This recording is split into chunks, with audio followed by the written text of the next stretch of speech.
Admiral Hyun-woo Park stood on the bridge of the TDF Indomitable, watching the stars through the massive view screen. The ship moved quietly through space on its regular patrol route.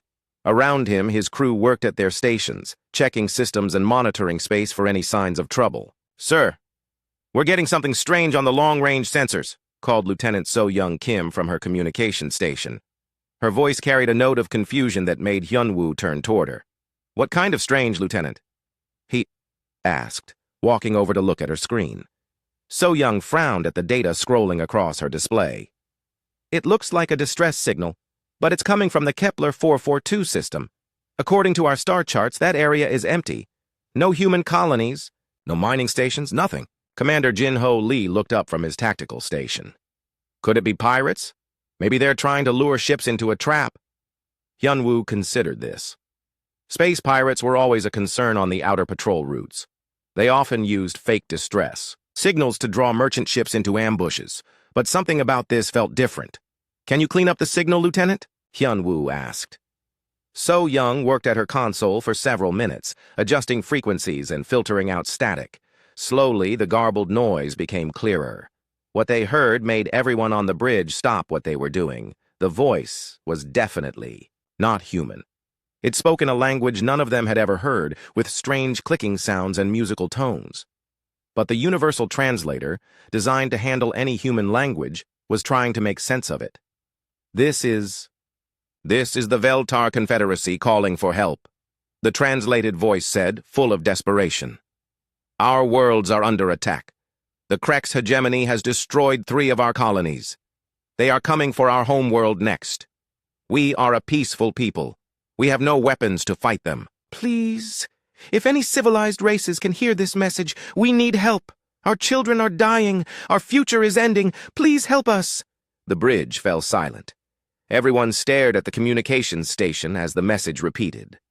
"Sir," So-Young said, quietly, "this is First Contact. We're listening to aliens." Chief Engineer Mi-young Choi spoke up from her station. "Admiral, if this is real, we need to be very careful. We don't know anything about alien technology or military capabilities. We could be walking into something we can't handle." Hyun-woo nodded slowly. Mi-young was right to be cautious. The Terran defense fleet was strong, but they had only ever fought against human enemies. Alien warfare could be completely different. "Jin-Ho, what's our current fleet strength?" Hyun-woo asked. Commander Lee checked his displays. "We have the Indomitable, plus 46 other ships in our patrol group, 12 heavy cruisers, 20 destroyers, and 14 frigates. Full crew complement, all ships at battle readiness." "That's a decent force for dealing with pirates or raiders," Mi-young said. "But we have no idea what alien weapons can do. For all we know, they could destroy our entire fleet with one shot." Hyun-woo walked to the center of the bridge, thinking hard. Earth's official policy was clear about first contact situations. Any discovery of alien life was supposed to be reported immediately to the Seoul Defense Command. The fleet should return to Earth and let the politicians and scientists decide what to do. But the distress signal continued to play. The alien voice spoke of children dying and worlds burning.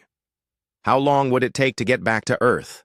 Explain the situation and organize a response. Weeks, maybe months. By then, these Veltar people might all be dead. "Sir," So-Young said, "I'm detecting more transmissions from that area. The signal is getting weaker. I think their transmission equipment is being damaged."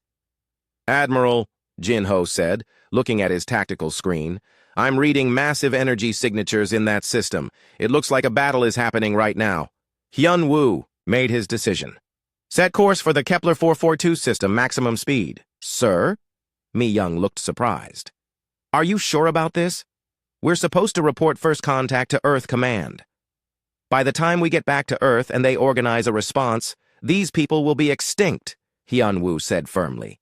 "We're the only ones who can help them right now." "But Admiral," Jin-Ho protested, "we don't know what we're getting into. This could be a trap. Or we might be starting a war with a superior alien force." "Then we'll deal with that when it happens," Hyun-woo replied. "Signal the fleet. All ships are to follow the Indomitable into FTL. We're going to help these people." As the ship prepared for faster-than-light travel, So-Young continued monitoring the alien transmissions. Sir, I'm getting more details about their situation. The Veltar seem to be herbivores, completely peaceful. They've never developed weapons beyond basic tools. The Kreks are described as a military empire that conquers other species. How many Veltar are we talking about? Hyunwoo asked. From what I can understand, their homeworld has about 2 billion people. They're trying to evacuate as many as possible, but their ships aren't designed for war. They're just civilian transports. Mi Young checked her engineering reports. Admiral, our ships are ready for FTL jump, but I have to ask again. Are we really doing this? We're about to make first contact with aliens during what sounds like a war.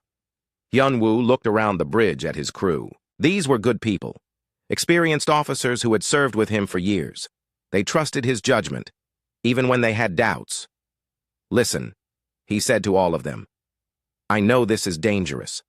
I know we're breaking protocol. But sometimes you have to do what's right, not what's safe. These Veltar people are calling for help, and we're the only ones who can answer. What if the aliens are more advanced than us? Jin-Ho asked. What if our weapons can't hurt them? Then we'll figure something else out, Hyunwoo said, but we can't just ignore people who are crying for help. The ship's FTL drive hummed to life, preparing to tear open a hole in space that would carry them across the galaxy in minutes. On the view screen, the stars began to shift as the navigation system aligned their course. Sir, So Young said, I'm getting one last clear transmission from the Veltar. They're saying that 50,000 civilian ships are fleeing their homeworld.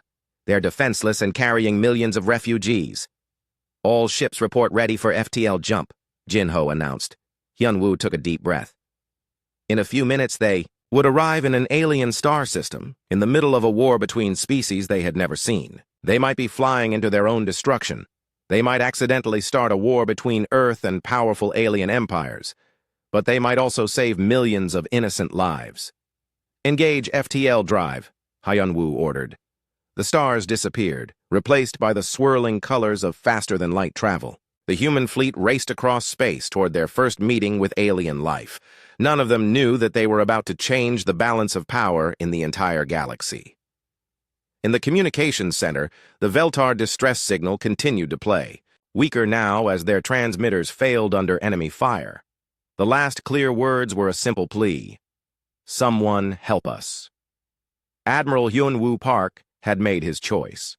The Terran Defense Fleet was coming to help, whether the galaxy was ready for humanity or not.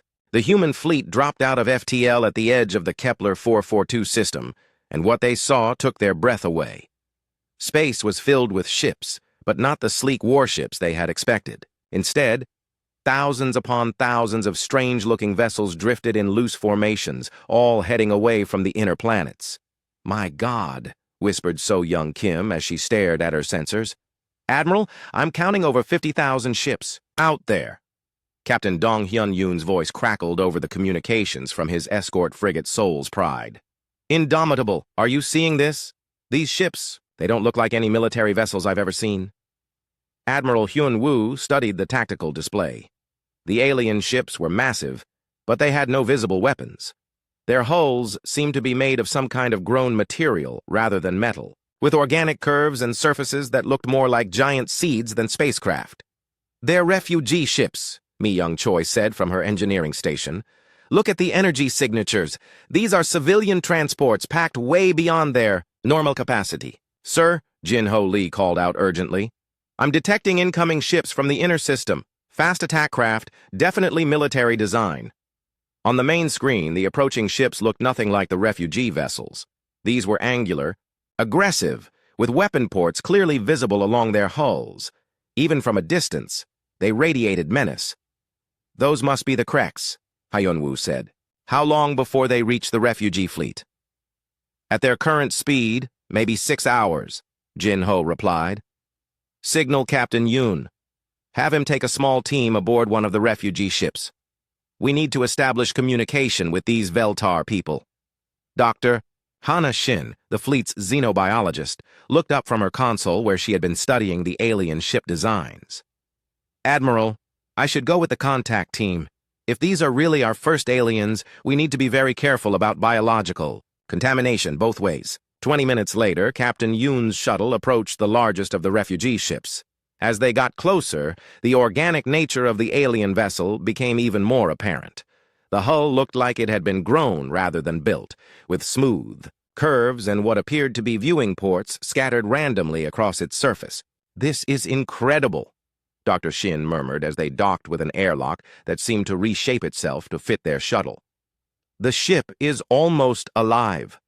The airlock opened, and they found themselves facing their first aliens. The Veltar were tall, slender beings with pale green skin and large, gentle eyes. They moved gracefully on 4 legs, with 2 arms that ended in delicate hands.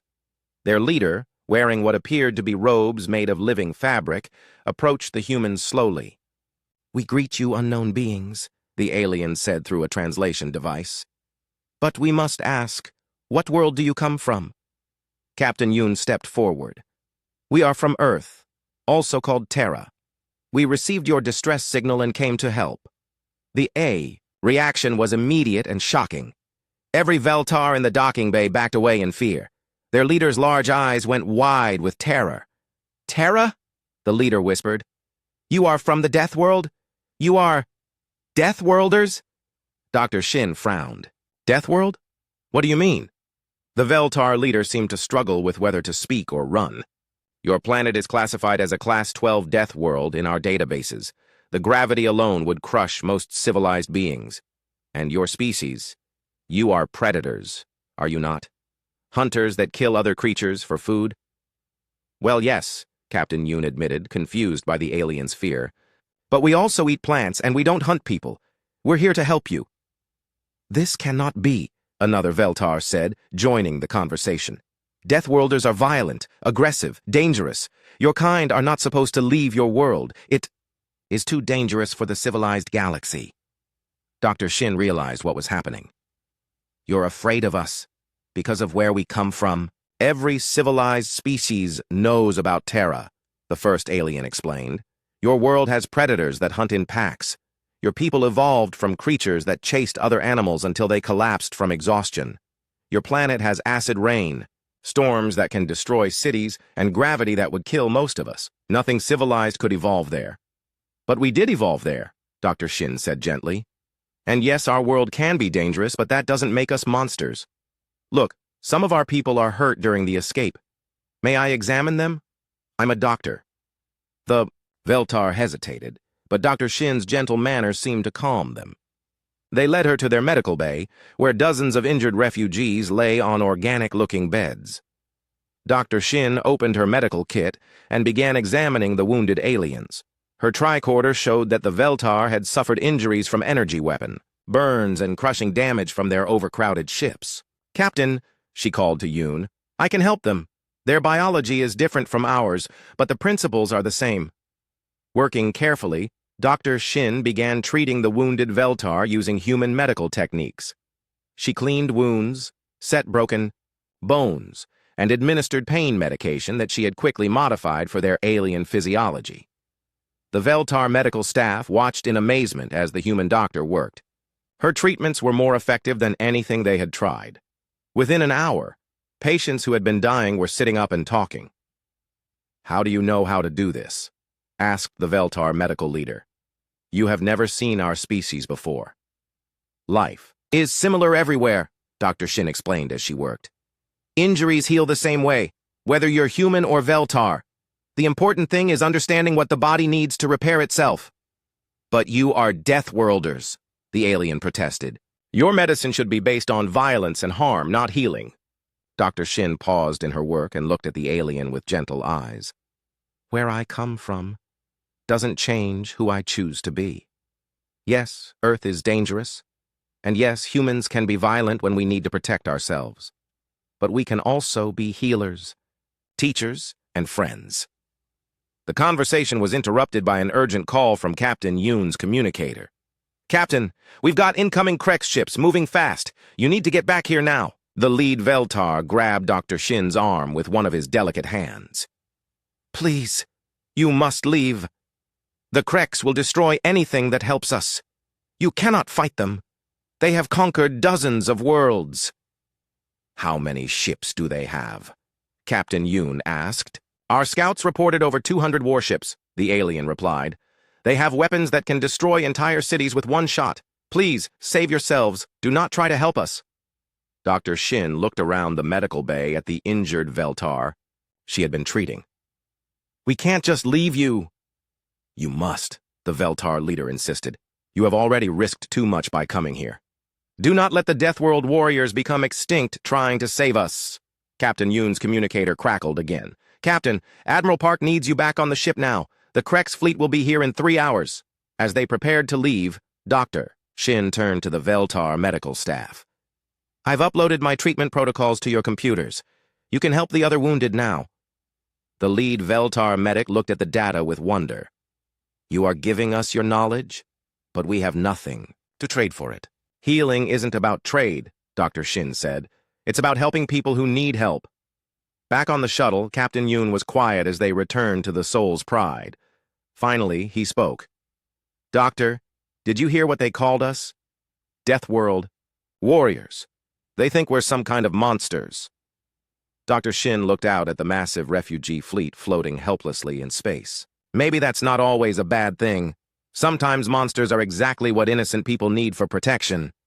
As their shuttle docked with the Soul's Pride, long-range sensors picked up the approaching Krex fleet. 200 warships against 47 human vessels and 50,000 defenseless refugees. The Veltar had accepted help from the Deathworlders. Now they would see what that really meant. Back aboard the Indomitable, Admiral Hyun-woo gathered his senior officers for an emergency briefing.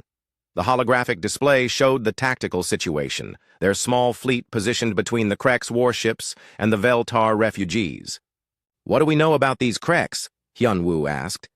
Lieutenant Commander Yoon-ji Park, his daughter and the fleet's intelligence officer, activated her data display. According to the Veltar database, the Krex hegemony controls 37 star systems. They're a military empire that expands by conquering peaceful species. Military capabilities? Asked Commander Jinho Lee. That's where it gets interesting, Yoon-ji continued. They've never actually fought a real war. Every species they've conquered surrendered after the first attack.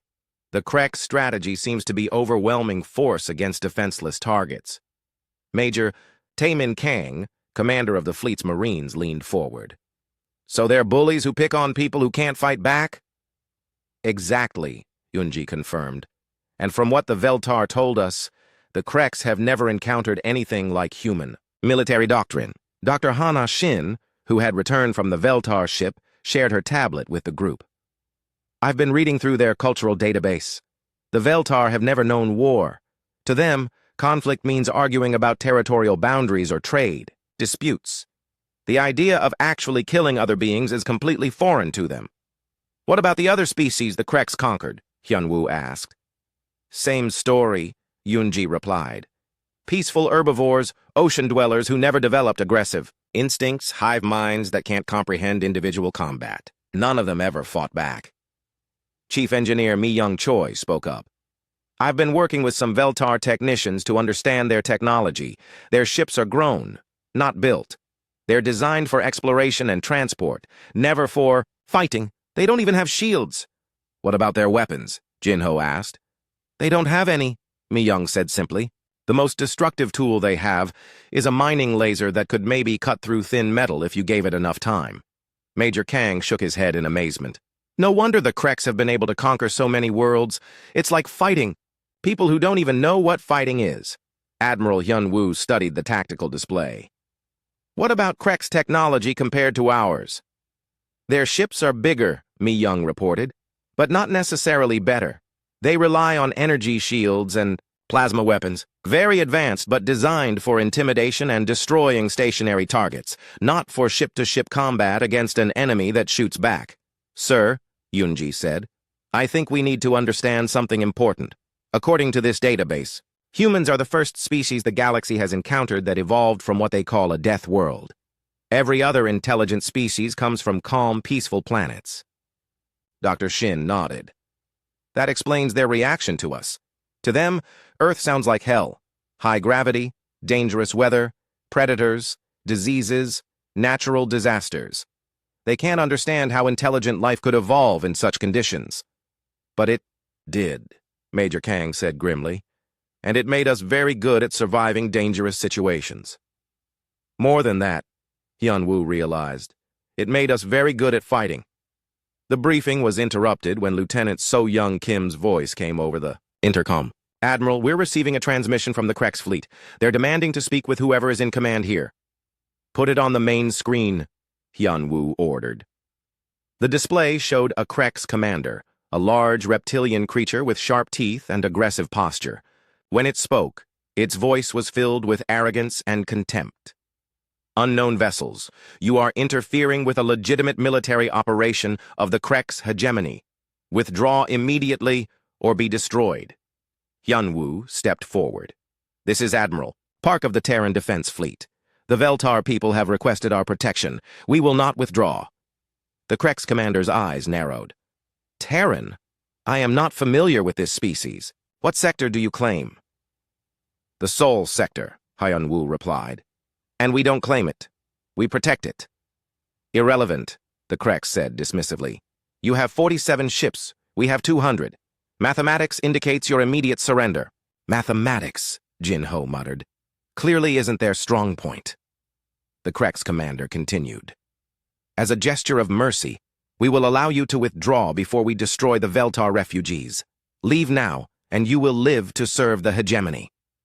Hyun-woo looked around the bridge at his crew, then back at the screen. Counteroffer. You withdraw now, and we won't destroy your fleet. The silence from the Krex side lasted several seconds. Then the alien commander began making a noise that might have been laughter.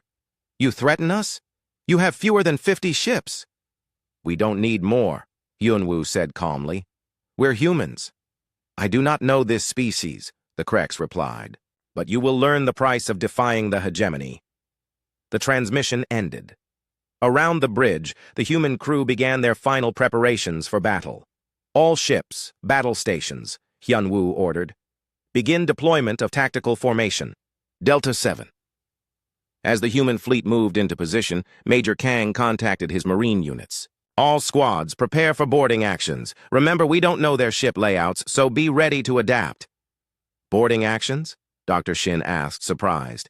You're planning to board their ships during the battle? Standard human naval doctrine, Kang explained. If you can take control of an enemy ship, it's better than destroying it. But that's insane, she protested.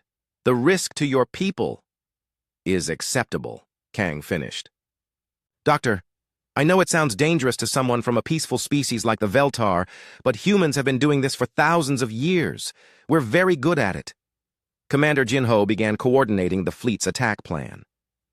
Soul's Pride, take your squadron and flank them from the port side. Busan Hammer, you're with me on the starboard approach. All fighters prepare for launch on my command. Lieutenant Commander Yoon-ji analyzed the Krex formation. They're arranged in a standard intimidation pattern designed to look overwhelming. But look at this, Father. They're not actually positioned for coordinated fire. Each ship is fighting alone. They've never faced organized resistance, Hyun-woo realized. They don't know how to fight as a fleet. Engineer Mi Young finished her weapons check. All systems ready, Admiral. Kinetic cannons loaded, missile tubes armed, point defense systems online. Sir, So-young reported, the Krex are demanding one final surrender. Tell them, Hyun-woo said, that humans don't surrender. We protect those who need protection. As the two fleets moved toward each other, the Veltar refugees watched from their unarmed ships. They were about to witness something the galaxy had never seen before, Deathworlders at war. The Krex had conquered dozens of peaceful species through intimidation and overwhelming force, but they had never faced an enemy that had evolved in conditions that would kill most galactic life. They had never fought people who saw danger as just another problem to solve. They had never fought humans. All ships, Admiral Hyun-woo announced over the fleet communications. Remember why we're here. Those refugees are counting on us. Show the galaxy what humans do when innocent people need protection. The battle for Vel Prima was about to begin. The Krex fleet moved forward in their traditional formation, designed to inspire terror in peaceful species. 200 warships in perfect lines, weapons powered up, shields at maximum. It was a display of force that had made dozens of civilizations surrender without firing a shot. But as they approached the human fleet, something unexpected happened. The humans didn't run. They didn't surrender.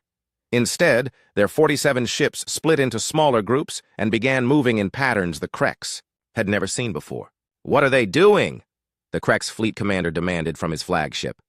"Why are they scattering?" His tactical officer studied the display. "Unknown, Commander. Their formation makes no sense. They're dividing their force, making themselves weaker." The commander smiled, showing rows of sharp teeth. "Excellent. We will destroy them one group at a time. All ships, target the largest human vessel. Fire when ready."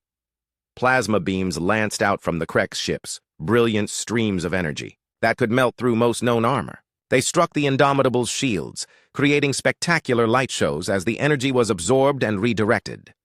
"Direct hit," the Krex tactical officer reported. "But sir, their shields are still active." Admiral Hyunwoo felt the ship shake under the plasma bombardment, but smiled when Mi Young's voice came over the intercom. "Shields holding at 80%, Admiral. Their weapons are powerful, but spread too wide. They're trying to intimidate us, not penetrate our defenses." "All ships, begin attack pattern Alpha," Hyunwoo ordered. "Fighter squadrons, you are cleared. To launch." Commander Subin Jong led the first wave of fighters from the carrier Mokpo's wing. As her squadron cleared the launch bay, she saw the massive Krex ships ahead, their hulls bristling with weapons. "Tiger Squadron, follow my lead," she called to her pilots.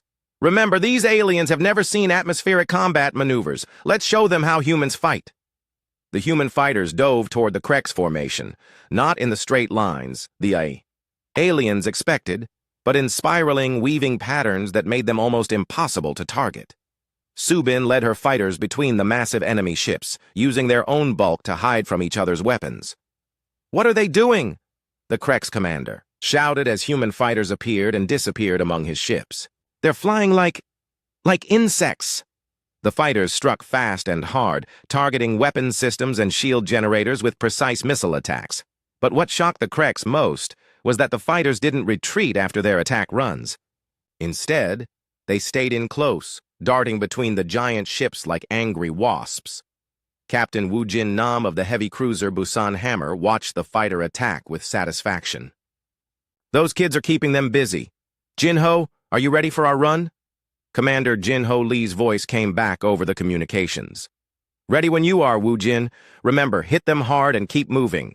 The human ships attacked in coordinated groups, but not the way the Krex expected. Instead of forming battle lines and trading shots, the humans used the space around them like terrain. They dove under the Krex formation, climbed above it, and attacked from angles that forced the enemy ships to fire through their own fleet. "Sir!" the Krex tactical officer called urgently. "We're hitting our own ships! The humans are using our formation against us!" But the Krex commander was more concerned with what he was seeing on his damage reports. "How are their weapons penetrating?" "Our shields." The answer was simple but shocking to aliens who had never encountered human military thinking. Instead of energy weapons that could be absorbed by shields, the humans used kinetic projectiles, physical objects moving at tremendous speed. The Krex shields, designed to stop plasma and laser fire, were useless against chunks of metal traveling at a significant fraction of light speed. Captain Woo Jin watched his ship's main guns fire, sending tungsten penetrators racing toward a Krex dreadnought. The enemy's shields flickered and sparkled as they tried to stop the physical projectiles, but the metal rods punched through like the shields weren't there. "Direct hit on their forward section," his weapons officer reported. "Their shield generator is offline." "Good," Woo Jin replied. "Target their engines next. Let's see how tough they are when they can't maneuver." The battle was becoming a nightmare for the Krex. Their ships were designed to fight stationary targets or enemies who would engage in predictable ship-to-ship combat. The humans fought like nothing in their experience. Major Taemin Kang's voice came over the fleet communications. "Admiral, we've got a damaged Krex ship dead in the water, requesting permission to board." "Granted," Hyunwoo replied. "Be careful, Major. We don't know what we'll find over there." Kang's assault shuttles approached the crippled Krex ship under cover of fighter escort. As they docked with the enemy vessel, the Marines prepared for close combat in an alien environment. "Remember," Kang told his troops, "we don't know their ship layout or their personal weapons. Stay together, watch each other's backs, and adapt to whatever we find." The boarding action was swift and brutal. The Kreks had never experienced hand-to-hand combat with humans. Their soldiers were large and strong, but they fought as individuals, not as coordinated units. The human Marines moved like a single organism, covering each other, sharing information, and overwhelming resistance through teamwork. Within an hour, Major Kang's voice came back over the communications. "Admiral, the ship is secure. We've taken 200 prisoners and captured their central computer system. These Kreks, they're not really soldiers. They're more like bullies who've never been in a real fight." Back in the main battle, the tide was turning decisively. The Kreks fleet, which had started with overwhelming numerical superiority, was losing ships faster than they could count. Worse, their formation had completely collapsed as captains tried to maneuver away from the swarming human fighters and the devastating kinetic weapons. "Commander," the Kreks tactical officer called desperately, "we've lost 30 ships and more are reporting critical damage. The humans, their smaller ships are targeting our engines and weapons. They're not trying to destroy us. They're trying to capture us." The Kreks commander stared at his tactical display in disbelief. His mighty fleet was being dismantled by an enemy less than a quarter their size. These humans fought with a coordination and efficiency that seemed impossible. "How can they move so precisely?" he demanded. "It's like they're reading our minds." The truth was simpler than the Kreks could understand. Humans had been fighting wars for thousands of years. They had learned to coordinate attacks, to think tactically, to use their environment as a weapon. Every human ship captain was making decisions based on centuries of military experience, while every Kreks commander was improvising against an enemy type they had never imagined. Captain Subin's fighters swept through the Kreks formation again, this time targeting communication arrays. "Tiger leader to all fighters," she called. "Let's see how well they coordinate when they can't talk to each other." As the Kreks ships lost communication with their flagship, their formation fell apart completely. Some ships tried to retreat, others attempted to ram the human vessels, and a few simply stopped firing and waited for orders that never came. Admiral Hyunwoo watched the battle from the Indomitable's bridge with growing amazement. "Jinho, what's our status?" "We've lost 2 frigates with moderate damage to 3 others," Jinho reported. "Enemy losses are, well, sir, they've lost over a quarter of their fleet and most of the rest are either disabled or trying to surrender." "They're surrendering?" Dr. Hanashin asked in surprise. "Some of them are," Jinho confirmed. "It seems they've never been in a fight they couldn't win by intimidation." The Kreks commander made one last, desperate decision. "All remaining ships, target the refugee vessels. If we cannot win, we will complete our mission." But as the surviving Kreks ships turned toward the helpless Veltar fleet, they found their path blocked. Admiral Hyunwoo had anticipated this move and positioned his fastest ships between the enemy and the refugees. "This is Admiral Park to all Kreks vessels," Hyunwoo's voice broadcast across all frequencies. "Any ship that fires on the refugees will be destroyed immediately. You have one chance to withdraw or surrender." The Kreks commander looked at his tactical display. Less than half his fleet remained operational, and they were scattered across the battlefield. The humans had somehow defeated his overwhelming force and were now offering him a chance to live. "This is impossible," he whispered. "We are the Kreks hegemony. We do not lose to inferior species." "Sir," his tactical officer said quietly, "perhaps these humans are not inferior." As the remaining Kreks ships began to withdraw, the human fleet regrouped around the Veltar refugees. The battle was over, but its consequences would echo across the galaxy. The Kreks hegemony had just learned that there were some species that could not be intimidated, could not be conquered, and would not abandon the innocent to bullies. They had learned what happened when predators met prey that could fight back. News of the Battle of Velprima spread across the galaxy faster than the speed of light. On every civilized world, the same impossible message was being received.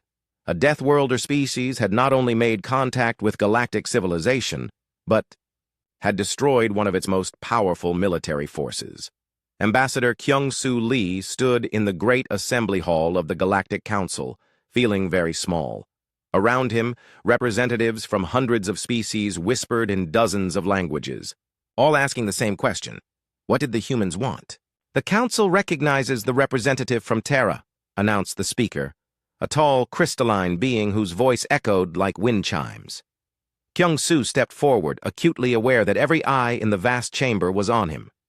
He had been Earth's ambassador to the Alpha Centauri colonies, but nothing had prepared him for this moment. "Honored members of the Council," he began, "the Terran Defense Fleet acted to protect innocent refugees from unprovoked aggression.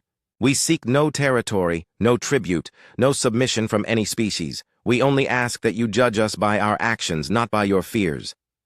A representative from the Zephyrian Coalition, a species of floating gas-bag creatures, spoke in a voice like rushing wind. "But you are Deathworlders. Your very existence violates the principles of civilized space." "What principles are those?" Kyung-soo asked calmly. "The principle that intelligent life evolves only on peaceful worlds," replied a delegate from the Crystal Gardens, their body glowing with agitation. "The principle that civilized beings do not use violence to solve problems. The principle that predator species cannot be trusted." Kyung-soo looked around the chamber at the hundreds of alien faces, seeing fear, curiosity, and suspicion in equal measure. "Honored delegates, I understand your concerns, but perhaps your principles need to be updated. The universe is not as peaceful as you believed." On Earth, President In-young Park was dealing with her own crisis. The United Nations emergency session had been called to address humanity's sudden emergence as a galactic power, and every representative wanted answers she didn't have. "Madam President," called the delegate from Brazil, "what is our policy regarding alien conflicts? Are we now the galaxy's police force?" Dr. Jae-sung Choi, Earth's leading expert on xenopolitics, leaned toward the microphone. "The situation is unprecedented. We have accidentally positioned ourselves as either the galaxy's protector or its greatest threat. How we proceed in the next few months will determine which we become." The Russian delegate spoke up. "What about the economic implications? Do these aliens have technology we can trade for? Resources we need?" "That's exactly the wrong question," Dr. Choi replied firmly. "If we approach this from a position of exploitation, we will confirm their worst fears about Deathworlders. We need to prove that humans can be beneficial partners, not conquerors." President Park stood and addressed the assembly. "Ladies and gentlemen, we stand at a crossroads. We can either embrace our role as protectors of the innocent, or we can let fear guide our policies. I propose we establish the Terran Humanitarian Corps, dedicated to providing aid and protection to any species that requests it." Meanwhile, in the Krek's hegemony, chaos was spreading like wildfire. Emperor Vashatar the Conqueror stood in his throne room, listening to reports that grew worse by the hour. 17 worlds have declared independence, his intelligence chief reported. The Helios sector colonies are in open revolt, and the Andromedan territories are demanding protection from these humans. "How can this be?" Vashatar roared. "We have ruled for 3 centuries. No one has ever successfully resisted us."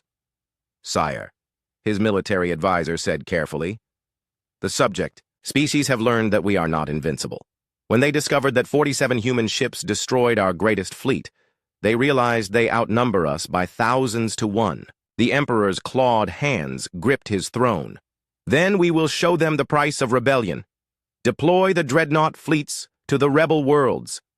"Sire," the advisor continued nervously, "the rebel worlds are requesting human protection. If we attack them, we may face the Deathworlders again." For the first time in his long reign, Emperor Vashatar felt fear. Captain Min-ho Kim of the medical ship Healing Wind was discovering that humans had become the galaxy's most requested allies. His ship, part of the joint humanitarian mission to former Krek slave worlds, was overwhelmed with requests for assistance. "Captain," Dr. Hana Shin reported from the surface of Kalamor, a world recently liberated from Krek's rule, "the medical situation here is worse than we thought. The Kreks had the population on starvation rations for decades." "How are the Veltar medical teams working out?"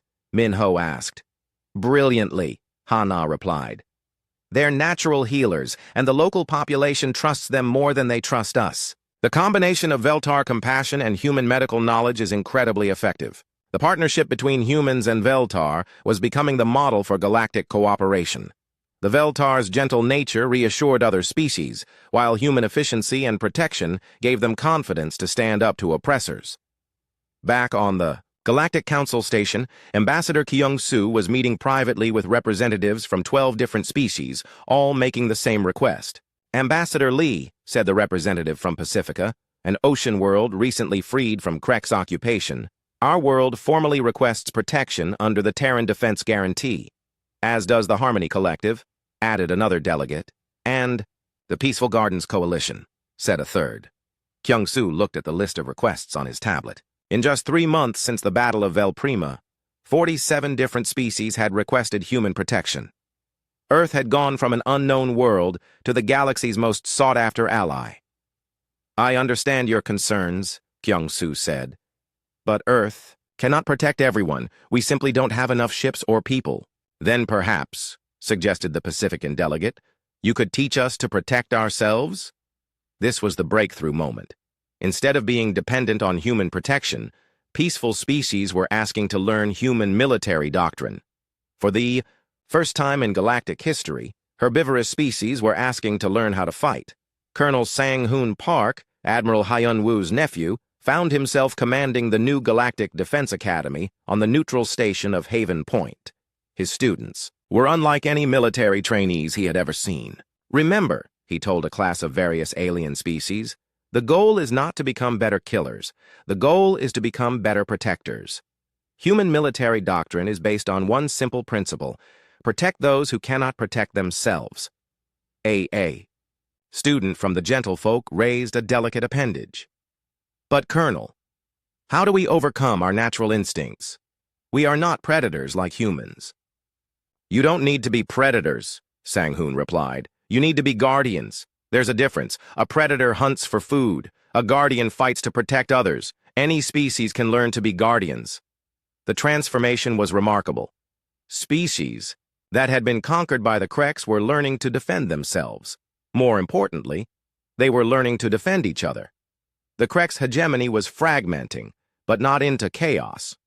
Former slave worlds were forming defensive alliances based on human military principles. The galaxy was becoming more peaceful, not through submission to a stronger power, but through the ability of every species to defend itself and others. Emperor Vashatar watched his empire crumble from his throne room. The irony was not lost on him. In trying to create a galaxy ruled by strength, he had suppressed the very quality that would have made his subjects truly strong, the will to protect each other. Sire, his advisor reported, the former Kreks worlds are requesting human mediation for peace talks. The Emperor laughed bitterly. They want the Deathworlders to teach them how to make peace. The galaxy has gone mad. But perhaps, for the first time in centuries, the galaxy was becoming sane. The humans had done more than win a battle. They had shown the galaxy that strength without compassion was just bullying, and that true civilization meant protecting the weak from the strong. Dachichu. Age of the Kreks' hegemony was ending, and the age of mutual protection was beginning. 6 months after the Battle of Vel Prima, the galaxy looked very different. The massive space station called Unity Point floated in neutral space, built jointly by human engineers and Veltar bioarchitects. It was a symbol of what different species could accomplish when they worked together instead of fighting. Fleet Admiral Hyun-woo Park stood on the observation deck, watching ships from dozens of species dock at the station. Today was the signing of the Galactic Protection Compact, and representatives from 43 worlds had come to request human protection and join the new alliance. Admiral, Lieutenant Commander Yoon-ji Park approached her father. The ceremony is ready to begin. Ambassador Lee is waiting for you. Hyun-woo nodded, but didn't move from the window. Do you ever wonder if we did the right thing, Yoon-ji? We came out here to answer a distress call, and now we're responsible for half the galaxy. Would you rather have left the Veltar to die? She asked. No, he replied immediately, but sometimes I wonder if we're in over our heads. Dr. Hana Shin joined them at the window, her medical uniform now bearing both Terran and Veltar insignia. Admiral, you should see the medical bay. We have doctors from 12 different species working together, sharing techniques, learning from each other. The Veltar biohealing methods combined with human surgical techniques are saving lives we never could have saved before. That's what this is really about, Yoon-ji said. Not military power, but cooperation. We're not conquering anyone. We're teaching them to be strong.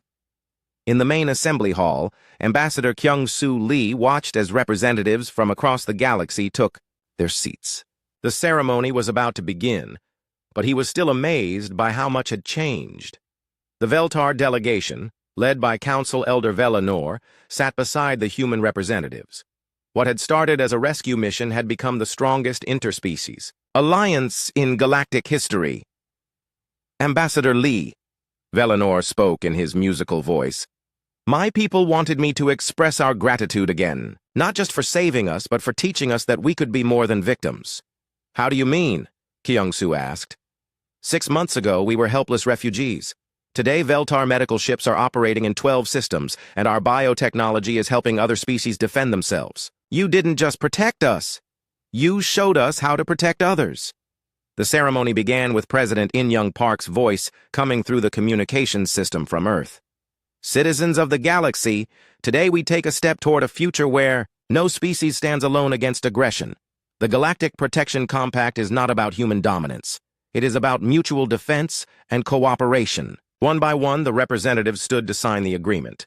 The Crystal Gardens committed their advanced technology. The Ocean Worlds offered their vast resources. The Sky Dancers pledged their fast scout ships for communication and reconnaissance.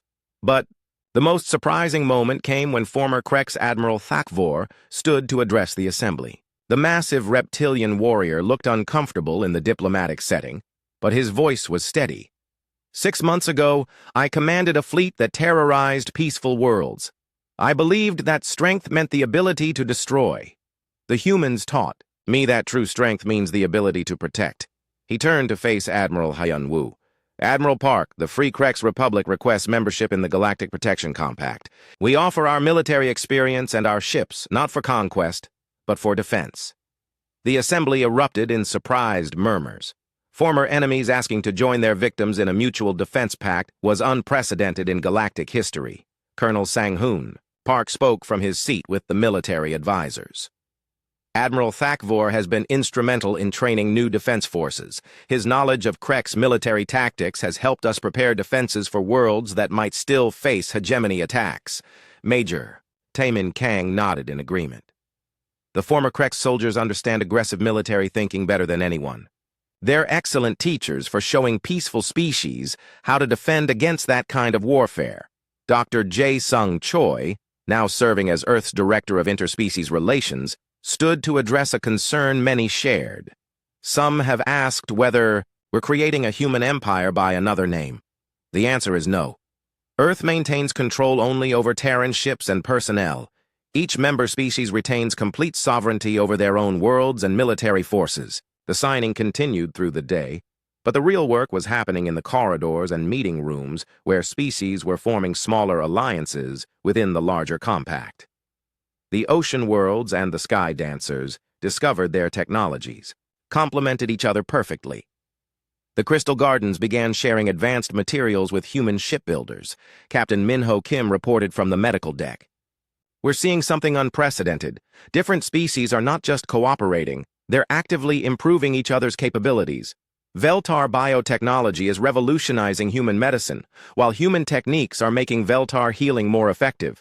Engineer Mi-young Choi was equally excited about the technical cooperation. Admiral, the new ships we're designing with combined technologies are incredible. Veltar biohulls that can heal damage, Crystal Garden materials that are stronger than anything we've ever built, Ocean World propulsion systems that are more efficient than our best engines. But the most important development was happening in the classrooms and training centers throughout the station. Captain Subin Jang was teaching fighter tactics to pilots from species that had never conceived of aerial combat. Major Kang was showing peaceful herbivores how to organize defensive strategies. The key, Sang-hoon explained to his mixed species class, is understanding that you're not learning to be human warriors. You're learning to be yourselves, but stronger. Each species brings different advantages to warfare. He gestured to a student from the Shell Folk. Your natural armor makes you excellent defensive fighters. He pointed to a Sky Dancer. Your speed and agility make you perfect scouts and raiders. And he nodded to a Crystal Garden representative. Your ability to analyze patterns makes you natural strategists. As the day ended, Admiral Hyun-woo found himself in a private meeting with the most unexpected request yet. Long-range sensors had detected distress signals from the galaxy's edge, but these weren't from any known species. Captain Dong Hyun-yoon presented the data. "Sir, the signals are coming from beyond our explored space. Whatever's out there, it's big, it's aggressive, and it's destroying everything in its path." Lieutenant So-young Kim had been analyzing the transmissions. "Admiral, I'm detecting fragments of communication from dozens of different species, all calling for help. But some of these signals are from species we've never encountered." "An external threat?" Hyunwoo asked. "It looks that way," Yoonji confirmed. "Something from outside our galaxy is invading, and it's already destroyed several star systems we didn't even know existed." Dr. Shin looked up from her xenobiology reports. "Sir, this could be what the galaxy has been preparing for without knowing. All this cooperation, all this mutual defense training, maybe we're going to need it sooner than we thought." Ambassador Lee joined the discussion. "Admiral, if there's a threat to the entire galaxy, the Compact members are already asking what Earth intends to do about it." Hyunwoo looked around the room at his officers, these people who had followed him into the unknown 6 months ago to answer a simple distress call. Now they were discussing the defense of the entire galaxy. "What we've always done," he said finally. "We answer the call for help." The lights of Unity Point gleamed against the stars as ships from dozens of worlds prepared for humanity's greatest challenge yet. The galaxy had united not under human rule, but under human principles. Protect the innocent, defend the weak, and never abandon those who call for help. In 6 months, humans had gone from unknown species to the backbone of galactic civilization. They had proven that strength without compassion was worthless, and that true power came from lifting others up rather than tearing them down. Whatever was coming from beyond the galaxy would face not just human ships, but a united alliance of species that had learned the most important lesson humans could teach, that the greatest strength comes from standing together. Admiral Hyunwoo Park looked out at the assembled fleet, ships from 43 different worlds flying in formation, with the blue and white flag of Terra. 6 months ago, he had answered a distress call. Today, he was preparing to defend an entire galaxy. "Signal the fleet," he ordered. "It looks like the galaxy needs its Deathworlders again." The stars ahead seemed to shimmer with promise and threat in equal measure, but humanity and its allies flew toward them together, ready to face whatever challenges the universe could offer. They had learned that the best response to a call for help was not just to answer, but to teach others how to help themselves. And in doing so, they had built something stronger than any empire, a galaxy united in protection of the innocent. The Deathworlders had come to save the galaxy. Instead, they had taught the galaxy to save itself.